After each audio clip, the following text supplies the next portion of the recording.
Thank you so much, Joanna. Thank you so much for having us in this series by not being an international organization, but actually a university and a research hub.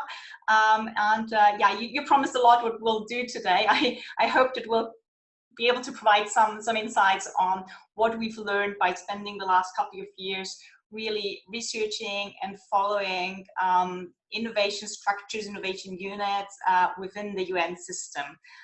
Just a kind of two more words on the I2I Hub before we start out. So we're a research center at the University of Geneva that is really focusing on the topic of entrepreneurship and innovation, especially in the international organizations. I2I also stands for our motto of how we aspire to work. We want to provide a platform for I2I knowledge exchange, regardless of hierarchies, regardless of positions, disciplines, and so on. And this is what has really driven our agenda so far. And this is how we were kind of able to learn so much from many of the organizations that are participating today. So a big thank you. Without much further ado, what is it that we think is so urgent, critical about innovation in international organizations? We wanted to start by framing the problem a little bit on how we see it. I think, first of all, we all agree with very much what Joanna has said and what the Secretary General has reiterated many, many times, that we won't be able to address and achieve the SDGs without tremendous amounts of innovation. And innovation here does not only mean disruptive technologies, it also means really changing the way we work as organizations, we collaborate, we work with our beneficiaries and our stakeholders. So we see several challenges here. One is the challenge of how staff of international organizations in the field is working and trying hard to address the beneficiaries' needs, so to create impact. A second facet of this is that the most impactful solutions usually are the ones that are deeply contextualized, so that pay respect to the societies, to the cultures, to different institutional frameworks that we see. But in order to really address the grand challenges of this world, they're all intertwined, and we're looking for global solutions, right? So this challenge of scaling is a second tremendous one, where, of course, the UN, as internationally dispersed organizations in many different locations, has a tremendous advantage here, but also challenge of how to orchestrate this process. The third challenge that we're seeing is the organizing challenge. If we look at the UN as a big bureaucracy that has specific ways of funding from member states, we often get this feedback, we're not fit for innovation because of our structures, because of our funding mechanisms. We don't have the potential to take risks. It's not in our staff profiles. It's not being rewarded, and so on. So there's an enormous organizing challenge behind all this. And if we frame those three major challenges around innovation in international organizations, we see innovation units right in the middle of this as the firefighters. And I think some of you who are central to innovation units will feel a little bit like that often. So addressing all these different challenges is not easy, and it's almost impossible to do this all at the same time. So what we plan to do in this webinar today is to address the three different challenges, one after the other, and share with you some insights from our research that we have learned from working with organizations, from numerous interviews, from being involved in projects, and so on, and hope that some of this will resonate with you, and we're very much looking forward to then hearing your questions and your feedback. So by this, I hand it over to Katja to speak about the impact challenge first. Thanks, Tina, and thank you, Joanna, for having us today. So when we first started out this research, we really tried to understand what is the true impact of innovation on our international organizations. And when we started looking at innovation, we started initially focusing on the entrepreneurial initiatives happening from within the organization. So if we see on the next slide, there's a definition of entrepreneurship there as entrepreneurial initiatives that arise from within the organization through some sort of innovation or creativity that's happening within the organization. And there's three main examples there that I'd like to address. So from the International Trade Center, the She Trades Initiative, which connects female entrepreneurs to markets. We have the World Food Program Building Blocks Initiative that allows greater transparency and efficiency in cash-based transfers to refugees. And we have the UNICEF's U-Report initiative, which polls communities on subjects for which data is hard to access. All of these initiatives came bottom up from within the organization.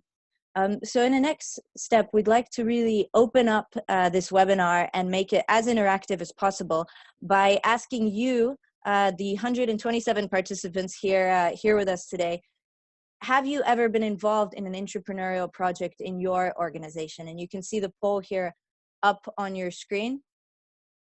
So let's see these answers coming in.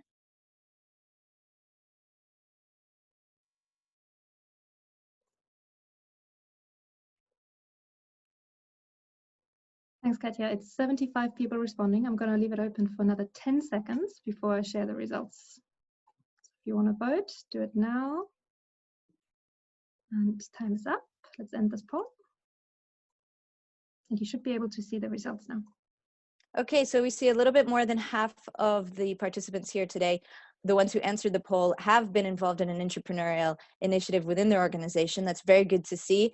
We're seeing that this is quite a counterfactual. People think that they're often in the public, we see that people don't believe that there's a lot of entrepreneurship happening in organizations, but actually there is. And we look forward to interacting with you later on in this webinar and for you to share your expertise with us as well. So as we went deeper into our database, I'm just going to hide the poll there. As we go deeper into the database, what we found was that these innovative initiatives that came bottom up from these organizations, the database that we created, we saw that these initiatives really touched on all of the SDGs. But more importantly, when we looked at the true impact of these initiatives, we saw that beyond the social impact on the beneficiary, on changing people's lives outside in the field in the organization's beneficiaries, we found that there was a huge internal impact as well on the organization, changing the way that the organization does things internally, creating new teams, bridging teams, developing new capabilities. And then taking it one step further, we saw there was sometimes even an impact changing what the organization actually does and expanding the breadth of the organization's activities. Tina, you're muted. Thank you, Katja. Let's move to the second challenge, which is the scaling challenge. As I already said before, the fundamental challenge here is this dilemma between finding the best solution that fits the local context, that fits the specific country, the community, that really meets the pain points. And on the other side, really finding a solution that is globally applicable, that can be scaled, that can be rolled out fast and comprehensively.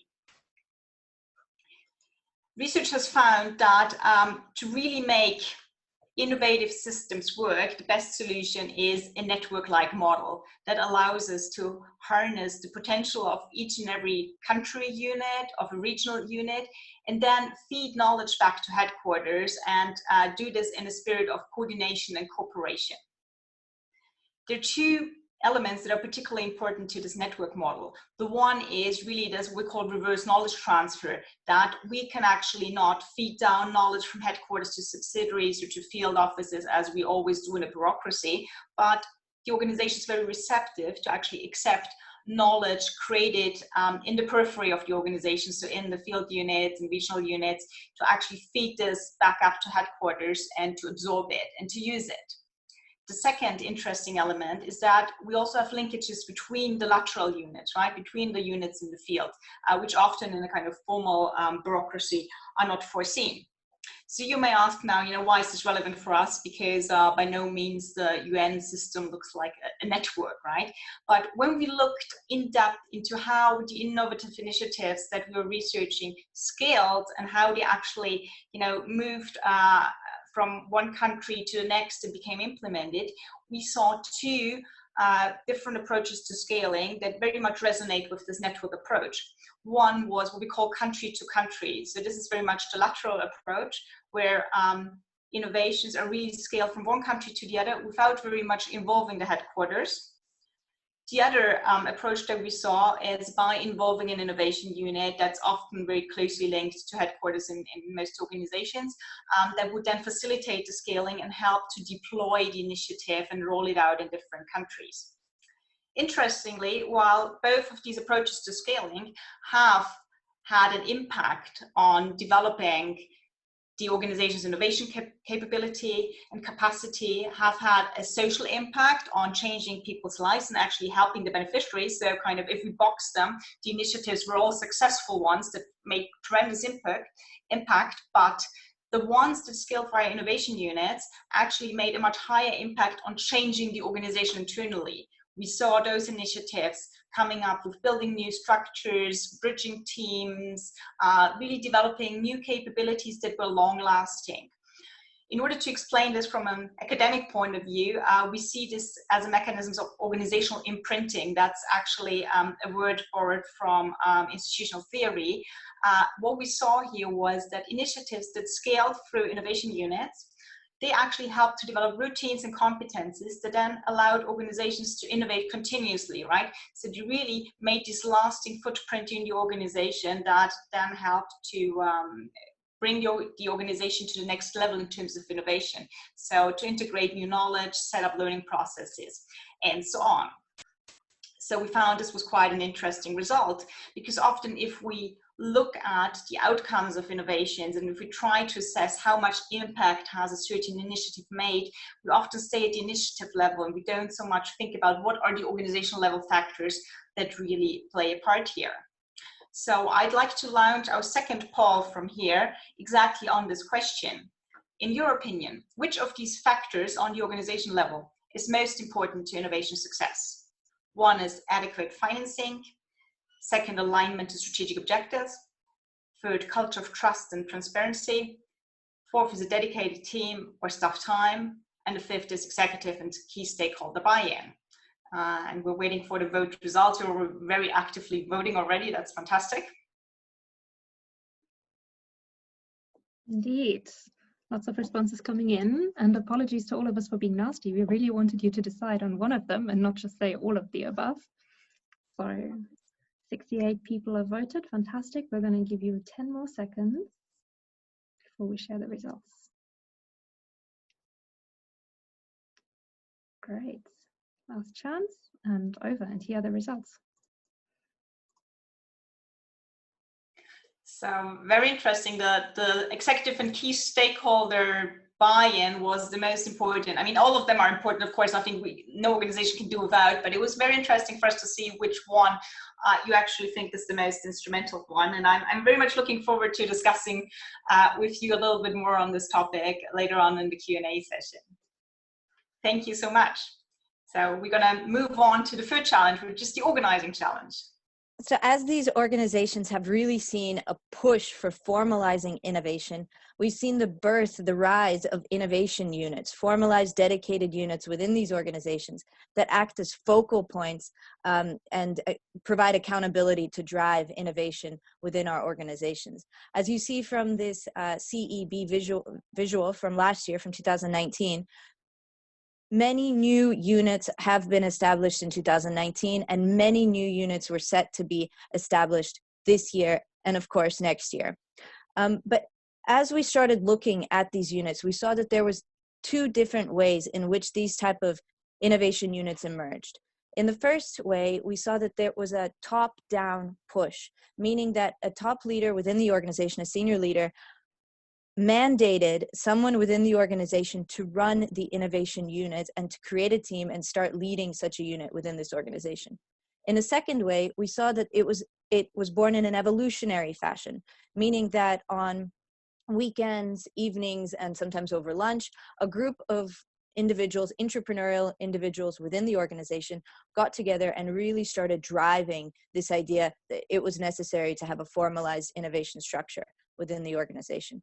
What's really important to note here is, despite whether it was a top-down push or a bottom-up evolutionary approach, the true impact only was able to be achieved when both met in the middle. So it was not possible to achieve true impact just through a top-down push or through a bottom-up project. Both are necessary to drive true innovation within the organization. In a second iteration, we also saw that while many of these innovation units started out as informal structures, they all moved towards formalizing, meaning that these teams, these individuals working in these teams, now have innovation mandated in their job descriptions. Innovation is their role in the organization, with the exception of the International Trade Center, which has remained primarily voluntary innovation unit. And there's no best way to organize these innovation units. It's really dependent on the goals of the organization and the values of the organization. What we also found in our research was that we were able to develop a generalizable journey that many of these innovation units took from the seeding stage through the development. What we found is that there were key success factors and challenges in each phase of this journey. In the seeding phase, what we found is the key success factor was to have a seasoned insider on the team. Often people say that innovation is done by young people or people at the bottom of the organization, but actually it was crucial to have this seasoned insider on the team from the beginning to know what were the gaps in the organization where innovation could fill those gaps and how to better approach those gaps. What we found is the challenge was that resources were often stretched very thinly in the seeding phase, and units really tried to do far too many activities that led to about 2/3 of those activities or initiatives failing. Often in the seeding stage, failure is not well accepted in the international organization, and this was really both a key success factor and a challenge to moving into the scaling phase. This idea that failure is a part of innovation, and to have the rest of the organization, as well as this brand new team, understand that failure is a part of innovation was very crucial to moving on to new initiatives and new activities. And finally, what we're seeing now, and I'm sure this is where many of the organizations that you listened to in your previous UNIN webinars over the course of the last weeks is in the third phase, which is the structuring, which is where these innovation units are starting to reach out to different parts of the organization, to really decentralize away from headquarters and start to reach out to the field, start to embed innovation activities in different parts of the organization and bring these field units in. So what we would like to do now is to hear very briefly from Adriana De Oro from the ITC Innovation Lab to tell us a little bit about her challenges and how they've been able to address this third structuring phase and reaching out to the field and bringing people in. Thank you, Adriana, for joining us. No problem. Thank you for inviting me, first of all. It's very exciting to see all of these outcomes of the research, because we have been huge fans also of the I2I Hub.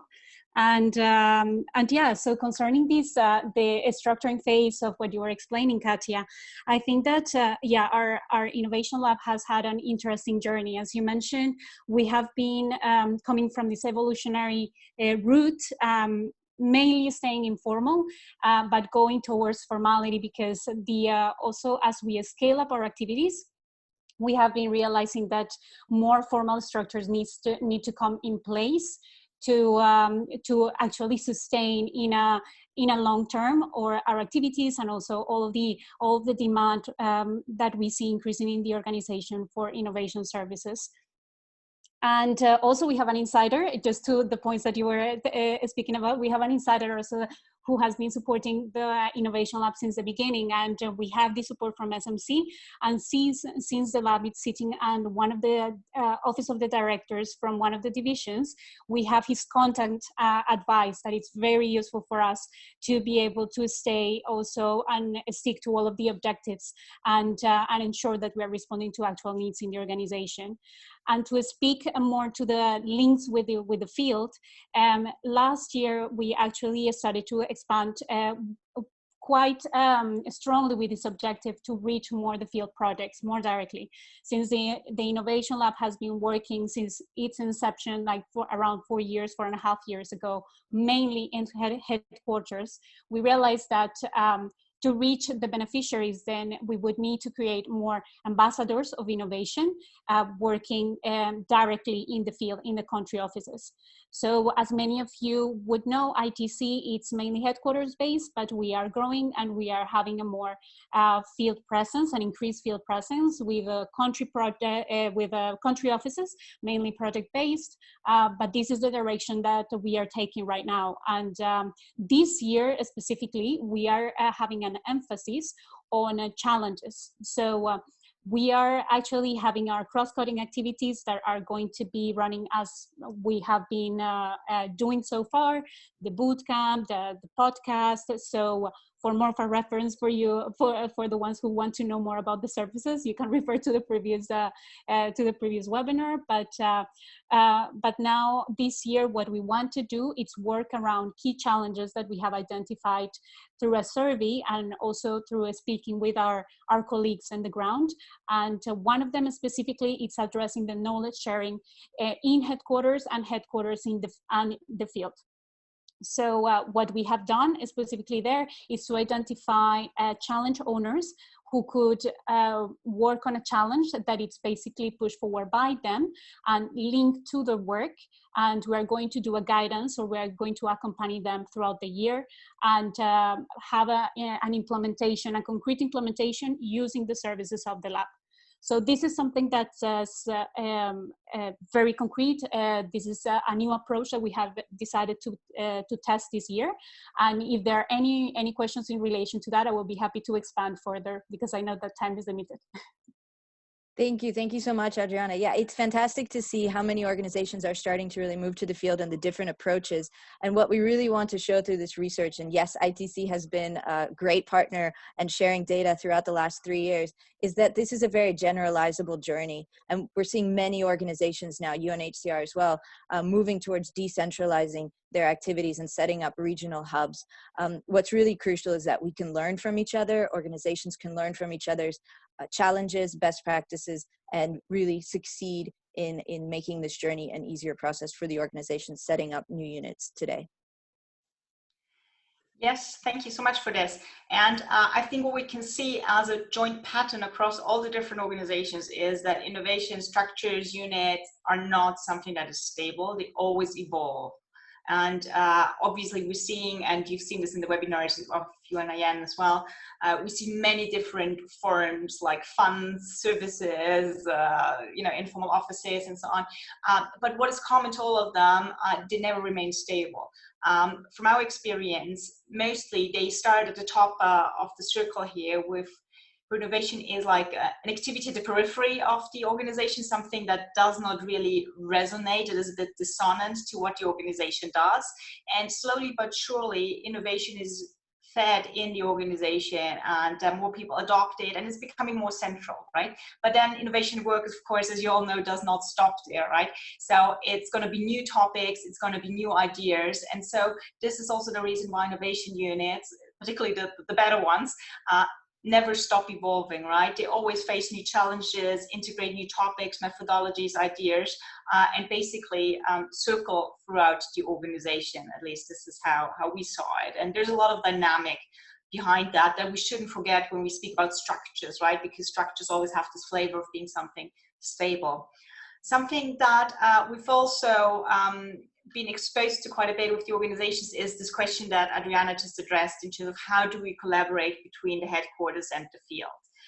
Also, how as an innovation unit, as an innovation office, do we offer our services, do we help support, and how are we really seen?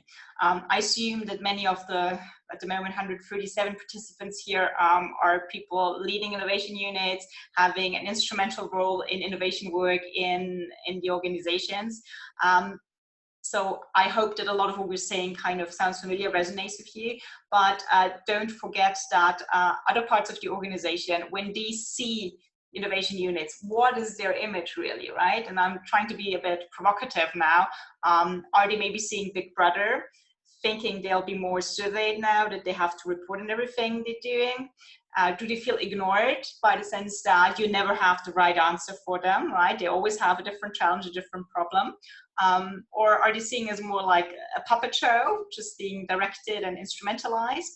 Or the maybe more positive connotation, this orchestration, right? So how can we bring together the best expertise, the best ideas, and make them work in our organizations, right? And I think sometimes if we're very immersed in our parts of the organizations, we tend to obviously see things from our perspective, and just trying to step out of our own role into somebody else's perspective and see how is this unit, this role really being perceived, I think helps quite a bit.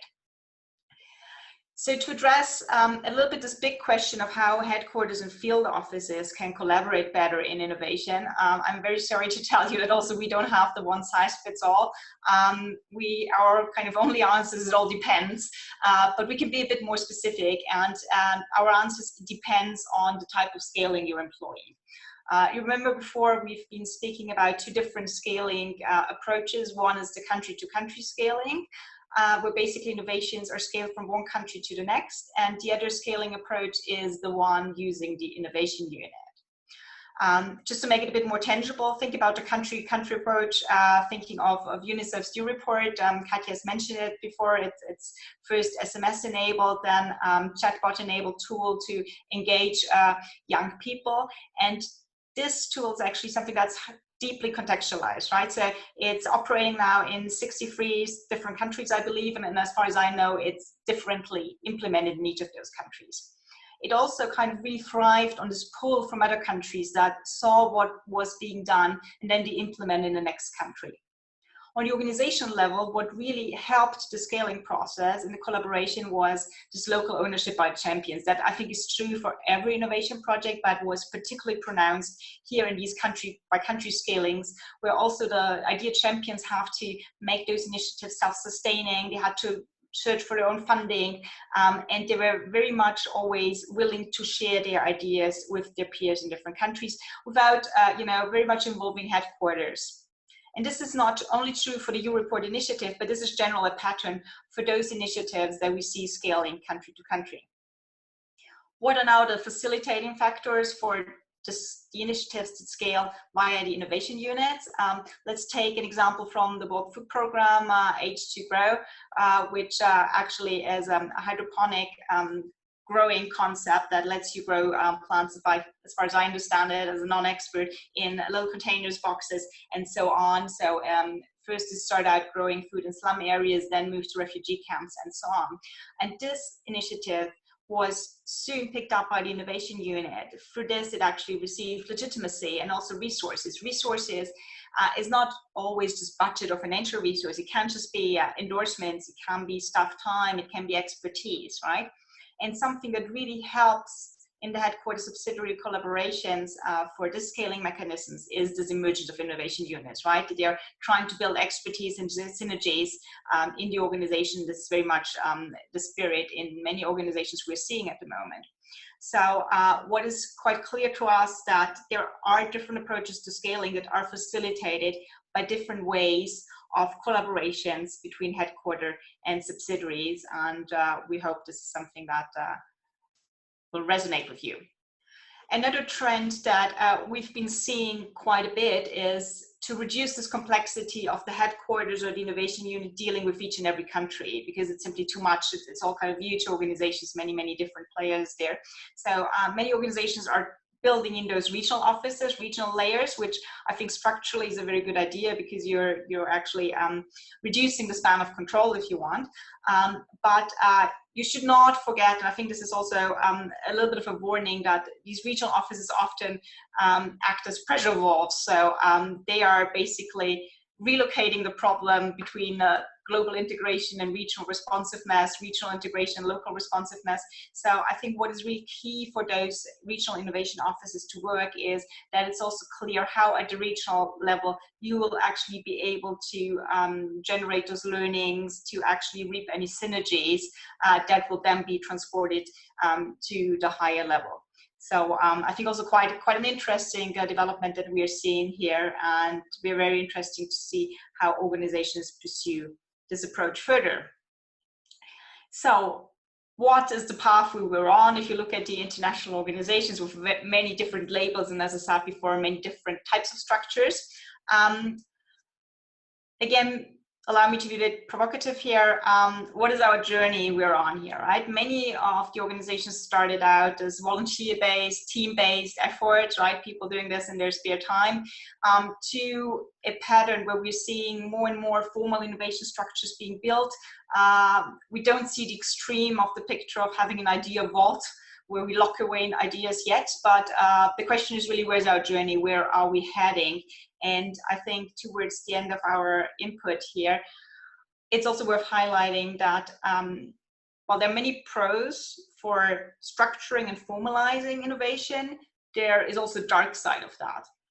What do I mean by that? Pros are certainly the idea that structure follows strategy. So if you give innovation a prominent role in your structure, of course, that also shows that in your strategy, innovation is key, which is certainly something that the Secretary General has emphasized a couple of times in the last months. It also gives visibility, authority, and some autonomy to these endeavors. And if we want to be accountable as organizations for the innovation we do, this also, of course, gives accountability, and that then requires measurements.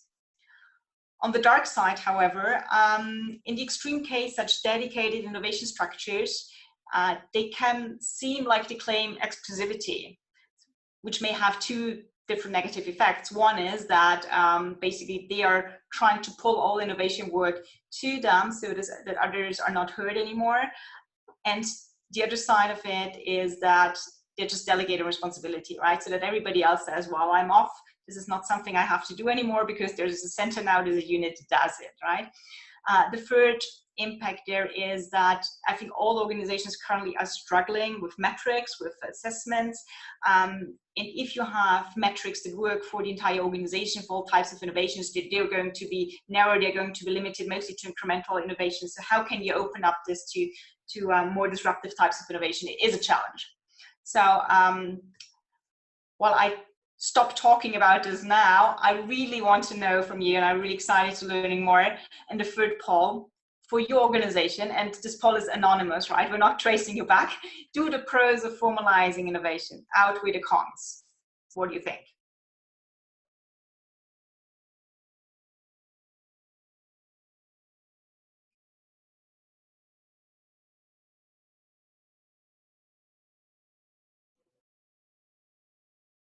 Lots of answers coming in. 60 colleagues voted already. And again, this is your 10-second countdown. If you haven't cast your vote yet, do it now. 3, 1, 0. Last chance. Here we go. There's your results. Perfect. So the result is a relatively clear yes, I'm not sure. Nobody's, well, there's a minority, we have 70% who says, well, there's certainly more cons. So there are more arguments against formalizing innovation. So overall, I think all the organizations are on a very good pathway there. I think in reality, we are nowhere near the ideal vaults yet, right? But I think it's certainly something that we have to keep in mind. So thanks a lot for sharing your insights there. So this was a lot of input in terms of how we see those different challenges and some ideas how to tackle them. Of course, we always remained at the kind of structuring level here, and nobody talks so far about implementation, right? So then there's implementation, and I think many of you will, will think that this picture actually feels familiar. So of course, implementation is also a very important part that comes next, and we'd love to talk to you more about this maybe in a different webinar, different context. Our very last slide here is actually very much also a question to you to open the floor for Q&A, is in those challenging times we find ourselves in, how do innovation units actually support change in times of crisis where there's obviously threats, but there's also opportunities in terms of changing the ways we work in the current situation. So I'd like to close with this question to the audience, and thank you so much for your attention and for sticking with us and for choosing this webinar while there's so many thousands of other webinars there offered at the moment. So thanks a lot for being with us.